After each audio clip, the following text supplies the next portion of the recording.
Hello, and welcome to this ALTTP NMG No Save and Quit Speedrun Tutorial, Episode 9. In the last episode, we defeated Blind and picked up the Infinity Gauntlet, or Titan's Mitts. Same thing, basically. In this episode, we are going to get chased by a frog, increase our DPS, and rob some houses. There's no new tech to cover in this section, however, there is a little route divergence that you can do here for safety. If you are enjoying the series so far, consider liking the video and subscribing to the channel. These videos do take quite some time to make, and I do appreciate the support. With all that out of the way, let's pick up where we left off. We finished up Thieves' Town, and we are now going to do some item collection. Move a little to the right and dash down along the wall. Stop your dash after the Poe, the little ghost guy, before getting to the horizontal path. Drop a bomb and pick it up. Walk down to the hut and throw the bomb to the left when you get alongside it. This will clip the bomb into the hut and blow up the front door.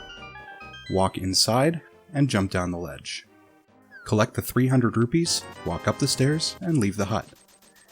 Dash down to the trees, dash right, and stop your dash at the end of the row of trees and walk down. Dash to the left and walk down to the frog. Pick up the rock and talk to the frog. He will wonder why you're not a random animal and ask you to bring him home. Dash back to the right and walk up to the transition as far right as possible. Dash up and then dash right under the sign. Switch to your mirror. Mirror as soon as you have finished the transition.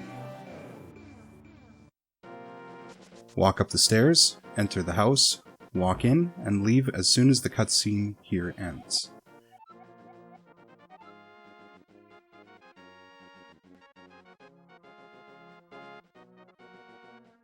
Re-enter the house, and talk to the smith. This is where we can have a little bit of divergence. You can get half magic now if you didn't get it in the last split. This is the best time to do this. As you leave, switch to your hammer, and hammer the peg. Drop down the hole and piss off the bat as we did in the last episode.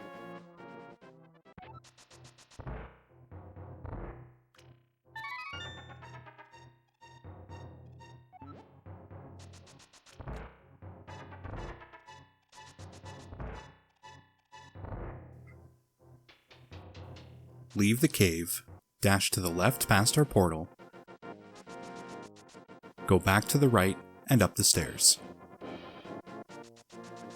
Go back into the house, talk to the smith, and collect your tempered sword.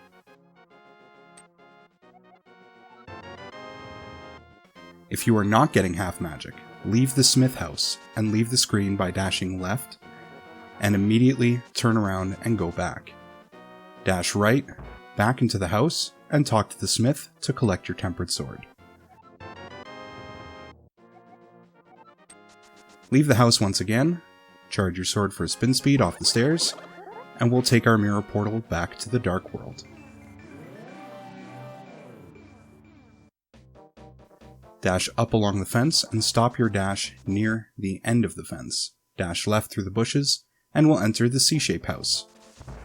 Walk left, dash up, and walk to the chest to collect another 300 rupees. This will give us the money we need for the rest of the run. Dash right through the bushes, dash up to the path, walk left, and dash up.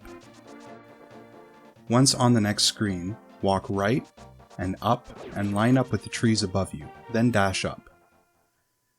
Dash up once in Skull Woods, then dash left towards the pit. Dash up on the right side of the pit, dash left through the bushes, dash up through the ropa, and dash down the other side. Enter the back of Skull Woods. One thing we should cover about Skull Woods is the introduction of a beloved new enemy, the Wallmaster. This hand falls periodically, and if he grabs you, he will return you to the door you entered the dungeon in. With that covered, let's talk about the first room. Ideally, you will walk straight up, kill the 2 berries with the sword slash, lift the pot, then move down to the statue, pull it down a little bit. Then you will move to the right side of the statue and push left, wiggling up and down a little bit to speed up Link's movement.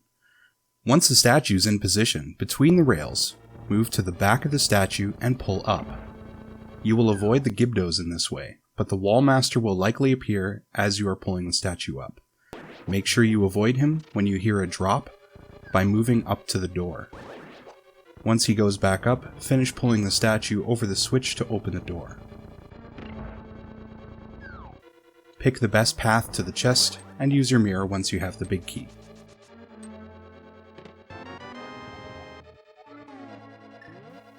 We will leave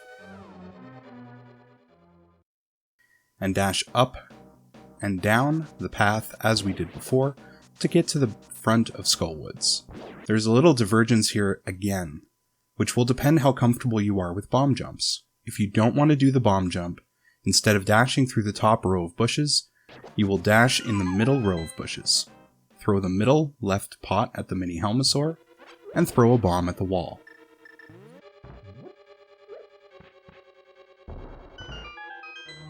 Walk around the pits and pull the lever, which will explode the wall, giving you a path to the big chest. Collect the fire rod and bonk on the left or right side of the room.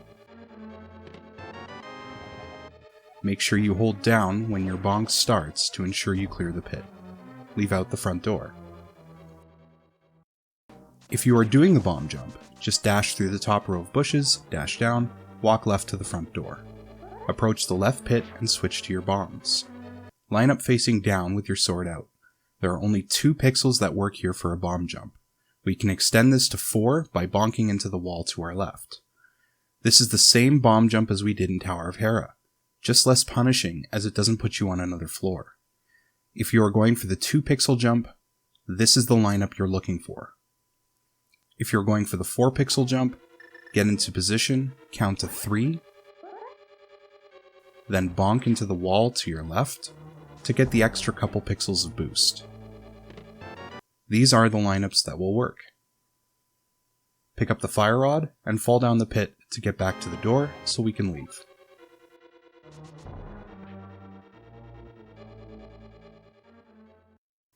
Now we go back the way we came. As before, dash right, dash through the top row of bushes, dash up through the ropa, dash down and enter the back of Skull Woods again.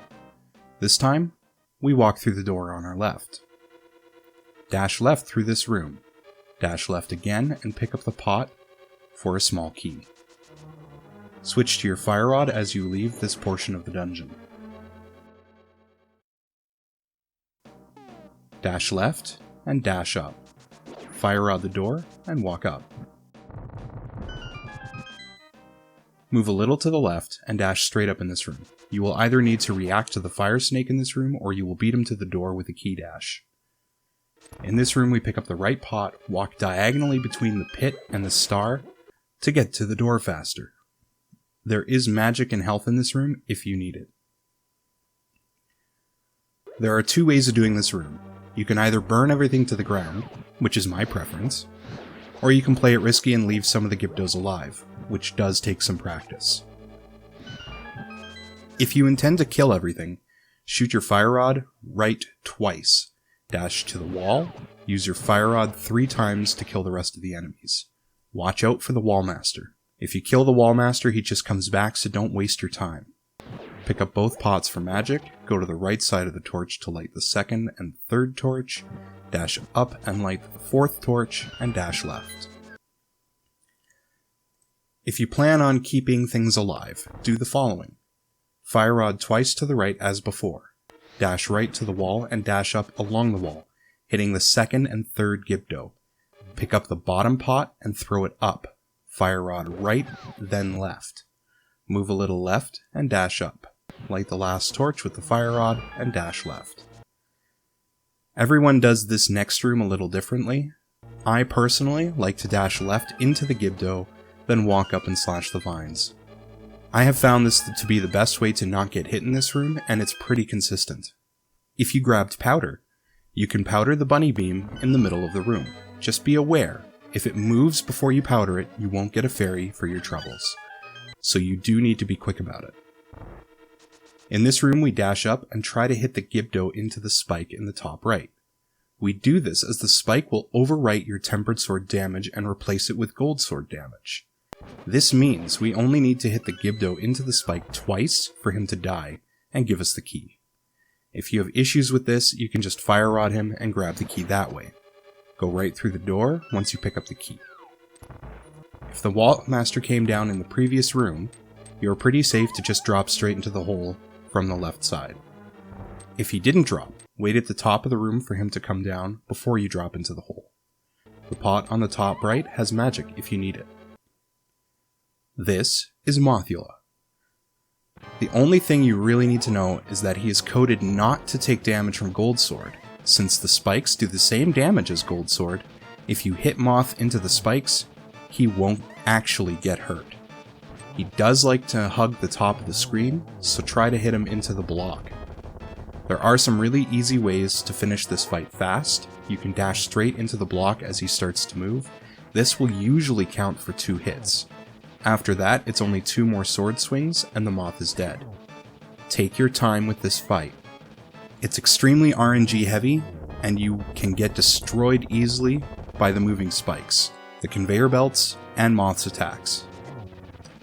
Do your best to avoid everything and be patient. If he stays high in the room, just wait for him to come down, or you can use your fire rod to help bring him down. This fight will take some practice, but overall it's pretty easy once you get the hang of it. Pick up the heart container when you drop the Moth, and we'll give Link another mustache as we collect the crystal. Mash the A, B, Y, and X buttons to advance the text faster, and don't forget to split your timer as Link swings his sword victoriously.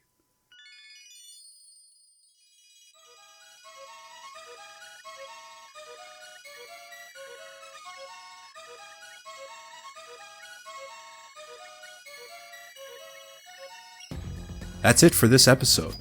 In the next episode, we are going to spend way too much money for an item we almost never use, pollute the water, and burn more things to the ground. Before we end off, I want to give a quick shout out to Hacksaw for helping me organize my thoughts for the series, and Rabid Blue Jay for creating the thumbnail for the series. Links to their channels in the description below. Thank you all for watching, and we'll see you in the next episode.